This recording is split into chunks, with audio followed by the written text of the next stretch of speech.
Here's my review of Invincible Season 2, Episode 4. I thought that this was a really good episode, but something about it just felt like it was going by really fast in just rushing stuff, and I thought it was handled very well. But by the time it was over, and this is the mid-season finale, and then we have to wait until next year to get the rest of it, that kind of made me really mad, and because of that, a lot of this felt rushed, but in a good way, if that makes sense. Like, everything here is good, but it just felt very fast-paced, and some of the stuff I kind of feel like at the beginning we could have taken its time. But overall, this is a really fantastic episode.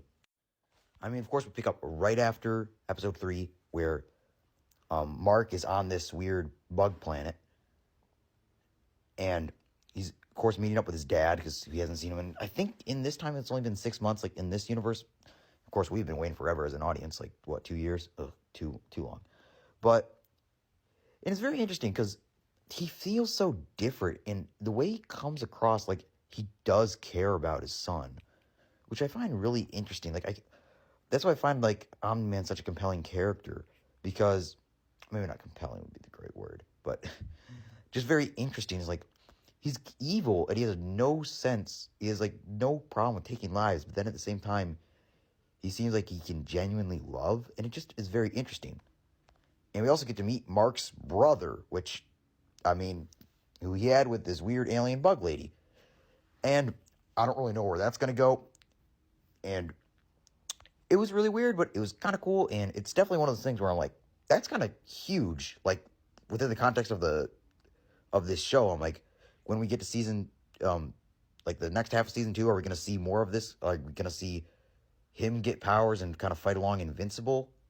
I mean, I don't know. And I thought the Debbie's subplot was really good as well. I mean, it felt small, but, I mean, for what it was, it's not, like, super big. Stuff with, like, not Cecil, but Donald. It was there. It was good, but I didn't find it super interesting. It was good, though. But, yeah, a lot of this episode is kind of exploring this little world, this planet that they're on, and seeing how Nolan and, I don't remember her name, the bug lady met, and the relationship. And it's, in the back of your head, you're kind of like, this is kind of weird. But it's really interesting.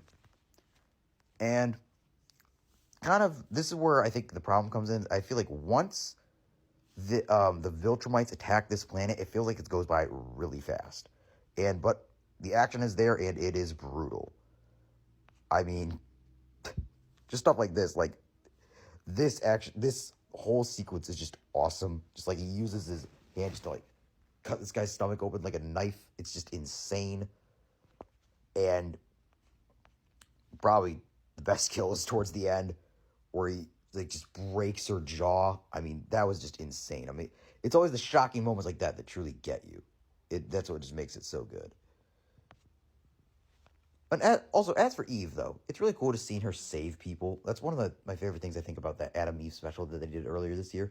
It's just one of my favorite things about superheroes in general is just not even necessarily the criminals they face, but just seeing, like, them, like, saving average people just on a day-to-day basis. That's one of the fun parts.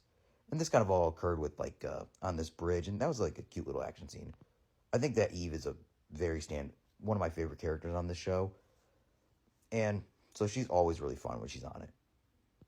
And another thing that's very interesting about this episode is we get to see, like, Omni-Man beat, like, by all these Viltrumites. And because we've never really seen him this just bashed and, like, just destroyed as we have in this episode. And it ends on a cliffhanger, and we don't know what's going to happen next, and we have to wait, like, till next year to find out what's going to happen. Ugh. And, like, with one of the Viltrumites kind of kidnapping Mark, and a lot of it's, like, we don't know what's going to happen, but I thought that this episode was fantastic. So, yeah, I thought that this first half of season 2 was really, really good. And, I mean, the only thing that just makes me mad, I'm like, I want to know what happens next, but now gotta wait until next year to see it. It just makes me so mad. But overall, I thought this was really good. I thought that the characters were amazing. I'd say it's just as good as season 1. I mean, I don't know, because I can't really judge it because there's only 4 episodes out so far, but I'd say it's about maybe a little bit not as good just because Omni-Man wasn't in it as much in the beginning of this season. But overall, it's really good episode, and I'm excited for the next part of season 2. But too bad we got to wait forever. But yeah, it was very good.